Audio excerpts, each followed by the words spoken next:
कैसे हैं दोस्तों। आई होप सब लोग अच्छे होंगे। अच्छा, आज का जो अपना टॉपिक है वो है ring gear and pinion gear. क्योंकि मैं अभी मेरे पास गाड़ी है महिंद्रा की 540 है, आप लोग जानते होंगे। तो उसमें 4 गियर हैं, उसमें 4 फॉरवर्ड और 1 रिवर्स।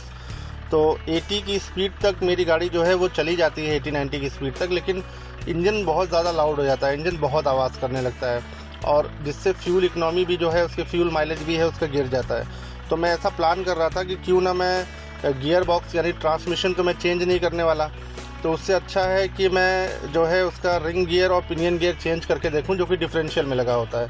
पिनियन गियर जो है वो ड्राइव शाफ्ट से अटैच होता है, और रिंग गियर जो है वो एक्सल से लगा होता है, और एक्सल से टायर जुड़े होते हैं पीछे वाले दोनों।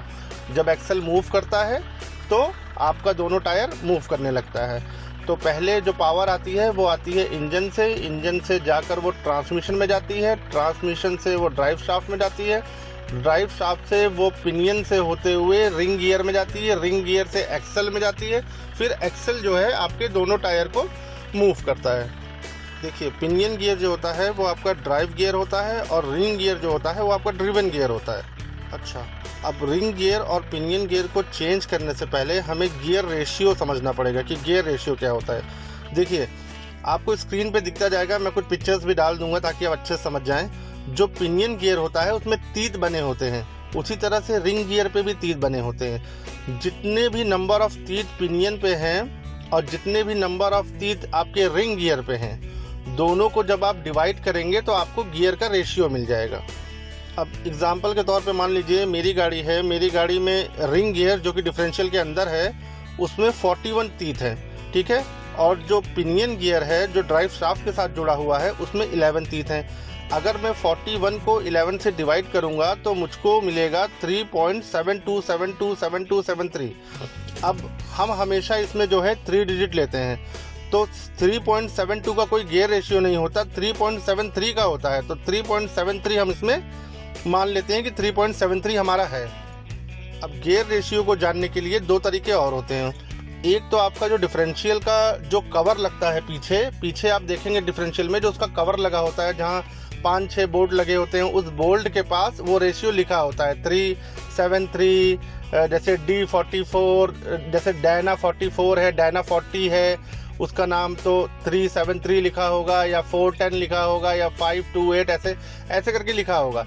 एक तो इस तरह आप जान सकते हैं। दूसरा, जब आप इसको खोलेंगे तो उसके पिनियन पे लिखा, अगर ओरिजिनल पिनियन है तो पिनियन पे लिखा होता है D44 373, या और उसके जो है रिंग गियर पे लिखा होता है D44 773 723।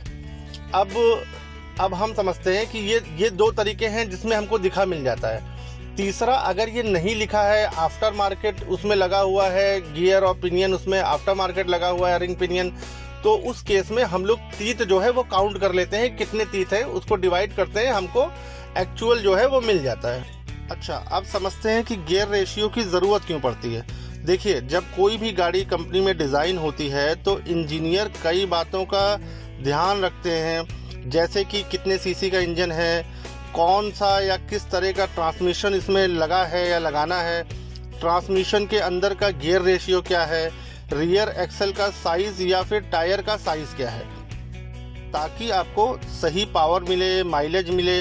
अब यहाँ प्रॉब्लम ये है कि गाड़ी जो है वो, अब एग्जांपल लेते हैं कि जैसे मान लीजिए मेरी 540 जो है ये फैक्ट्री से 4 व्हील ड्राइव में आई थी।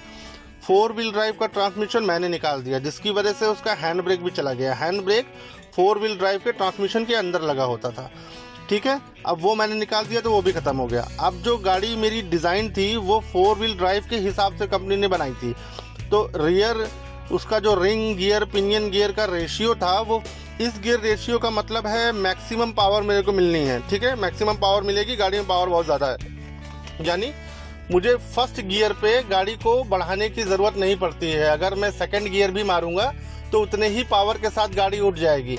नॉर्मली जो भी गाड़ी होती है, पहले आप फर्स्ट गियर लगाते हो फिर सेकंड लगाते हो, मैं सेकंड भी लगाऊंगा मेरी गाड़ी उठ जाएगी, इतनी पावर है उसमें। लेकिन प्रॉब्लम यहाँ पे आती है कि पावर तो मेरे पास बहुत है, लेकिन क्रूजिंग स्पीड नहीं है मेरे पास, ठीक है, और स्मूथ क्रूजिंग नहीं है। मतलब 40-50 तक तो ठीक है, नॉर्मल आरपीएम पे चल रही होती है।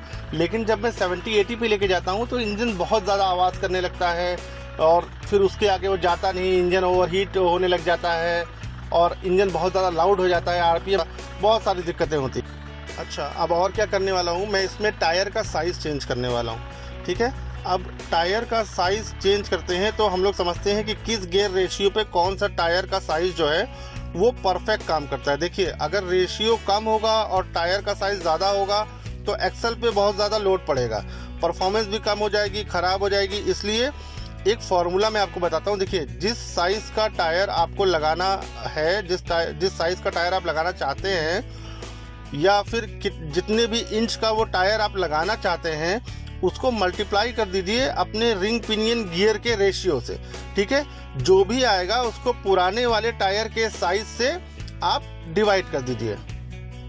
अब इसके बाद इसमें जो भी आंसर आएगा वो आपको लमसम जो है आपका गियर रेशियो बता देगा कि अगर टायर अपसाइजिंग करते हैं आप तो आपको किस गियर रेशियो पे जाना चाहिए, जहाँ पे आपको मैक्सिमम पावर मिलेगा, मैक्सिमम टॉर्क मिलेगा और अच्छी स्पीड भी मिलेगी। देखिए, एग्जांपल देकर आपको बताता हूँ। जैसे मेरे पास जो गाड़ी है उसका जो गियर रेशियो है वो 4.88 है। ठीक है, अब टायर साइज जो मैं डालना चाहता हूँ वो है 29 इंच का, तो हम लोग 29 को मल्टीप्लाई कर लेंगे 4.88 से। ठीक, अभी जो भी आंसर आएगा, अभी जो भी मेरे टायर का साइज है, मान लीजिए मेरे टायर का साइज है 33 इंच का, ठीक है, तो 33 इंच से डिवाइड कर देंगे तो ये हो जाएगा 29 मल्टीप्लाई बाई 4.88 और डिवाइड बाई 33, तो उसका आंसर आएगा 4.288। ठीक, तो 4.288 के आसपास का गियर रेशियो हमको देखना है, क्योंकि 4.288 का कोई गियर रेशियो नहीं होता। इसके आसपास का जो नियरेस्ट है वो है 4.10, तो 4.10 अगर हम लगा देंगे तो हमको ठीक ठाक परफॉर्मेंस मिलेगी बिना किसी दिक्कत के। अब हम लोग गियर रेशियो समझ लेते हैं। देखिए, गियर रेशियो बहुत सारे आते हैं, जहाँ तक मैं जानता हूँ। चलिए 3 से स्टार्ट करते हैं। बताता हूँ कि जैसे मान लीजिए 3.07, 3.55, 3.73, 4.10, 4.55 और अभी जो मेरे पास है वो है 4.88 और इससे ऊपर भी आता है 5.28 समथिंग, ऐसे भी कुछ आता है। ठीक है, अब देखिए, जितना बड़ा रेशियो होगा ना गियर का, गियरिंग उतना छोटा होगा आपका। एग्जाम्पल के तौर पे आप समझिए, जैसे 3.07 गियर रेशियो आपको बढ़िया फ्यूल माइलेज देगा, लेकिन पावर के मामले में ये बिल्कुल बेकार है, बिल्कुल बेकार है ये। अब मेरे पास है 4.88 आपको बेहतरीन पावर देगा, लेकिन स्पीड और माइलेज के मामले में ये बहुत खास नहीं है। ठीक, मेरे हिसाब से 4.88 का रेशियो जो है वो ऑफ रोडिंग व्हीकल्स के लिए, जो 4x4 व्हीकल्स हैं उनके लिए ठीक है। मेरे 4x2 व्हीकल है तो 4x2 व्हीकल के लिए इसका कोई फ़ायदा नहीं है, क्योंकि हमें तो स्पीड चाहिए, स्मूथ क्रूजिंग चाहिए अच्छे माइलेज के साथ। लास्ट में हम लोग अब ये समझते हैं कि करियर क्या होता है। देखिए, एक्सेल आते हैं, डायना 30 आता है, 35, 44, डायना 60 तक आता होगा। ठीक है, 44 अभी मैं यूज़ कर रहा हूँ, तो रिंग गियर जो जिस पे अटैच रहता है उसको करियर कहते हैं। ठीक, अब कैरियर में मान लीजिए मेरी गाड़ी में डायना 44 लगा है। अब मैं जब भी रिंग पिनियन चेंज करूँगा या करना चाहूँगा तो जो मैक्सिमम है वो 3.55 का रेशियो है, या उससे कम तक ही जा सकता है। ठीक है, उससे कम तक जा सकता है। अगर ये डायना 30 है तो मेरा डायना 44 है, तो मैं 3.73 से 4.88 तक कोई भी रिंग पिनियन चूज कर सकता हूँ, मेरे में डायरेक्ट फिट हो जाएगा, मुझे कोई प्रॉब्लम नहीं होगा। जब भी आप अपना रिंग जो है रिंग गियर चेंज करने की सोच रहे हैं तो अपना आप डिफरेंशियल डायना भी देख लीजिएगा कि डायना आपका कौन सा है, 40 है, 44 है, कौन सा आपका डायना है, उसमें रेशियो क्या लगा हुआ है और कहाँ तक फिट आएगा। ठीक, अगर 44 आपका, अगर पुराना वाला आपका, अभी जो प्रेजेंट वाला आपका जो रेशियो है वो 3.73 है तो आप समझ लीजिए कि आप उसे इंक्रीज कर सकते हैं। लेकिन अगर आपका 4.10 है तो आप 3.73 तक जा सकते हैं, लेकिन आपका 3.73 है तो आप 3.55 तक नहीं जा सकते। फिर उस केस में आपको पूरा डिफरेंशियल जो है वो चेंज करना पड़ेगा। आई होप सबको ये इन्फॉर्मेशन पसंद आई होगी। फ्यूचर में ऐसे ही इंफॉर्मेटिव वीडियोस देखने के लिए या पाने के लिए आप अभी लाइक करें, शेयर करें और सब्सक्राइब करें। ठीक है दोस्तों, मिलते हैं नेक्स्ट व्लॉग में। Till then take care, bye bye.